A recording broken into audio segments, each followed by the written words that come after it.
here with us we have Mr. Alan Wilder. Welcome to Osaka, Japan. Thank you. Alan, can you tell us where you were born and what you're famous for in Depeche Mode? Well, I was born in London, which is different to the rest of the group who were born in Basildon, which is 30 miles from London. Yes. And that's where the group Depeche Mode was formed. I wasn't an original member. I joined about 1 year after the band started, which was in 1980. That's when they started. I joined next year. And that was because Vince Clarke left. And some people will be familiar with Vince. He's gone on to do some different projects, such as Yazoo, Erasure, a few other things along the way, and he's still successful now, so he's done very well.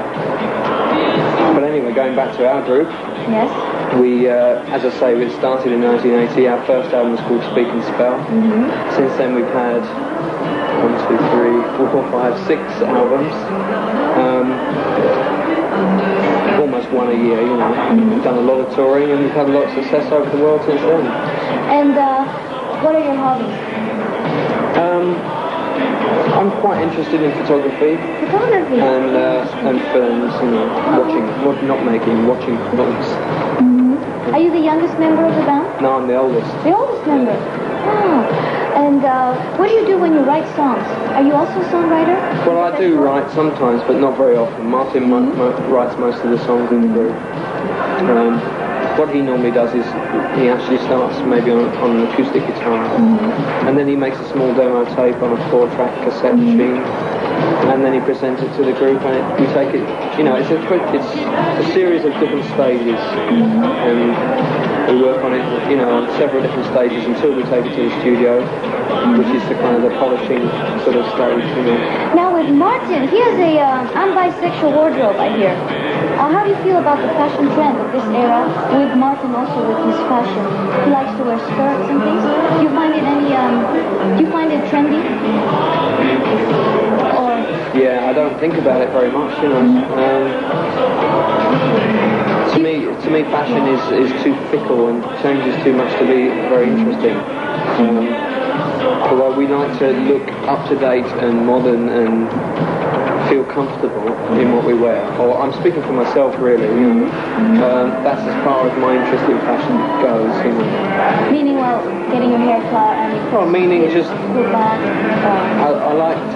just like to basically feel comfortable and feel like look quite good. You know, whatever good is. You know, I don't know.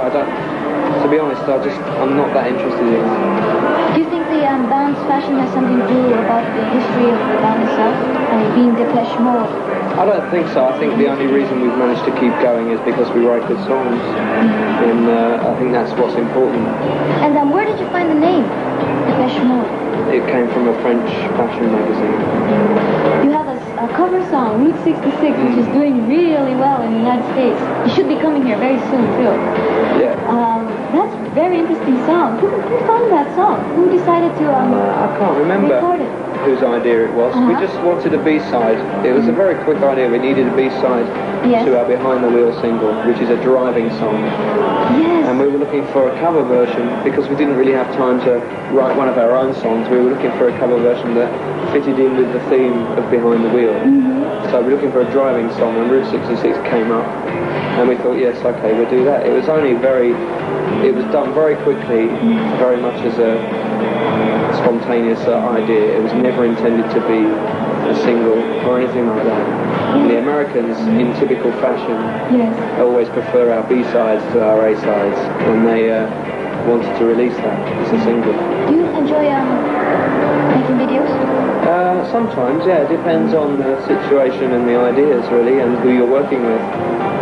Last but not least, what does Alan Wilder and Depeche Mode want to bring to the viewers through their music? What sort of message do you have for your music, for your upcoming? We don't have one message. We'd like to think that people will derive something from the words and the music, some emotional content, something to make them think, you know. And it's not just nonsense music, meaningless words. It actually has, all the songs have their own message.